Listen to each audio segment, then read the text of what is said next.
Oke, jadi ke pakar mikroekspresi kan gue memang berangkat dari video-video CCTV yang beredar di publik kan. Ada beberapa video CCTV yang gue bawa tuh untuk ke mikroekspresi untuk sama-sama dibaca dari pengamatan si pengamat mikroekspresi ini gimana sih ngelihat gerak-gerik aktor-aktor yang ada di CCTV itu termasuk diplomat Arya Daru. Gue coba jelasin runtut kali ya dari CCTV yang pertama kita bahas. Itu pertama kita ngebahas soal CCTV waktu si diplomat Arya Daru ini buang sampah malam-malam. Nah, di situ sebenarnya si ahli mikroekspresi ini nggak terlalu membahas detail karena dia merasa ini adalah aktivitas yang wajar aja gitu. Orang buang sampah dengan cara jalannya dia pun santai dan lain sebagainya. Jadi nggak ada hal yang cukup menarik dan nggak ada hal yang mungkin bisa lebih didalami dan apa ya kayak aneh gitu dari CCTV itu. Itu hanya kita ngelihat beliau ngelihatnya hanya ya udah itu aktivitas biasa aja gitu. Nah, yang menariknya itu waktu pas kita ngebahas CCTV di mana si penjaga kosan itu malam-malam yang jam 12-an lebih itu mondar-mandir di depan kamarnya sambil bawa HP untuk ngecek kondisi di sekitar depan kamar diplomat Arya Daru ini. Nah, kalau kata ahli mikroekspresi saat itu, kita mungkin sebagai orang awam ya Sel, ngelihatnya kayak ya udah biasa aja. Tapi dia bisa nge-capture ataupun ngelihat ekspresi wajah si penjaga itu dari sepersekian detik. Jadi dia pakai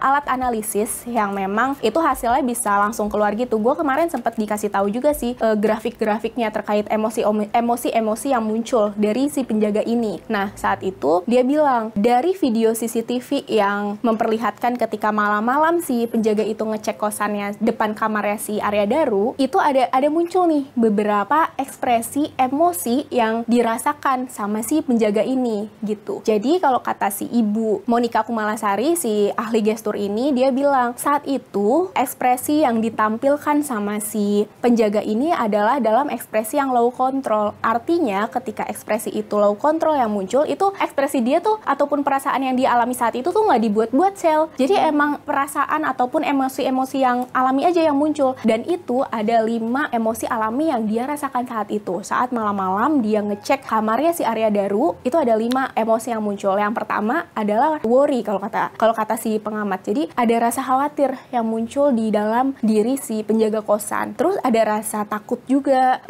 ada rasa ada rasa disgust juga yang muncul di sana. Dan kita nggak tahu nih kenapa kok dia saat itu merasakan perasaan disgust atau jijik gitu. Tapi secara general, secara garis besar itu perasaan yang muncul paling banyak adalah rasa worry. Itu sampai 92% kalau dari hasil amatan yang dilakukan oleh pengamat gestur dan mikroekspresi gitu sih Sel. Terus dia juga sebenarnya sempet ngebaca juga gerak-gerik yang waktu pas kalau lo tahu itu subuh-subuh jam 5 pagi kalau nggak salah si penjaga kosan ini kan sempet mondar-mandir lagi tuh di depan kamarnya si Arya Daru. Nah, dia bawa sapu kan saat itu. Nah, kalau kata pengamat gestur saat itu ini orang masih ada rasa ingin tahu ada apa sih yang terjadi di dalam kamar ini gitu. Kan dia akhirnya bolak-balik sampai ada tuh momen di mana si penjaga ini ngeliat jendela di sekitar kamarnya si Arya Daru. Nah, kalau kata pengamat gestur, ini tuh penjaga udah ada di dalam tahap yang benar-benar memantau situasi yang ada di dalam kosan itu gitu. Jadi dia udah benar-benar lebih detail lagi memperhatikan saat itu di jam pagi-pagi, di jam 5 subuh. Kenapa sih? Ada apa sih di dalam sana gitu. Karena ini juga dilakukan, pemantauan yang dilakukan sama si penjaga ini memang kan kalau dari keterangan polisi itu disuruh kan sama istrinya si Arya Daru ketika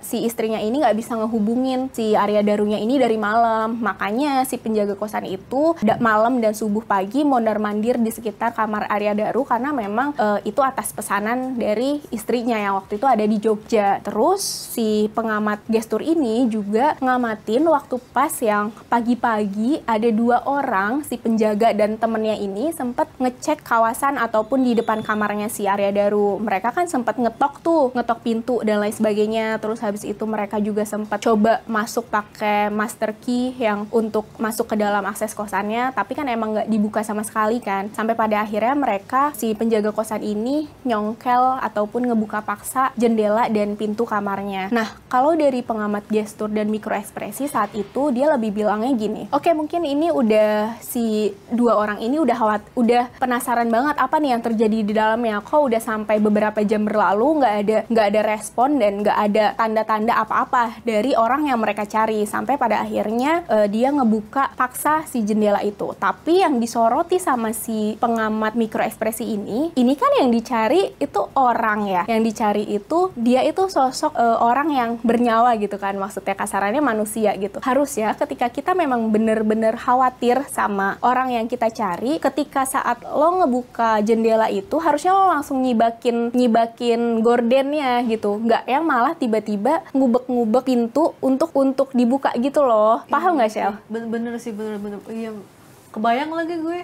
Iya, jadi kayak kenapa yang dipermasalahkan sama pengamat gestur ini, kenapa waktu lo udah berhasil ngebuka jendelanya, lo nggak langsung nyibakin gorden itu untuk nyari tahu, ini orangnya di dalam ada nggak, ini orangnya di dalam selamat nggak gitu, tapi lo malah sibuk ngubek-ngubek ataupun ngebuka pintu untuk ngelihat situasi di dalam, padahal secara naluri ya manusia, ketika lo bener-bener khawatir akan sesuatu dan lo ingin mencapai tujuan lo kan tujuannya untuk nyari tahu kan orang yang ada di dalamnya ini. Nah, cara tercepatnya adalah ngebuka gordennya gitu loh. Jadi ini yang akhirnya dibaca oleh pengamat mikroekspresi, kok dia nggak melakukan ini, kok dia nggak melakukan hal-hal yang hal-hal yang biasa dilakukan ketika orang ada di situasi yang nggak seharusnya atau nggak di situasi yang normal gitu. Terus udah tuh kan habis itu pintu udah kebuka lah ya kasarannya. Akhirnya dua orang ini kan bisa ngelihat kondisi di dalamnya seperti apa. Nah, di situ pengamat mikroekspresi juga menyoroti ataupun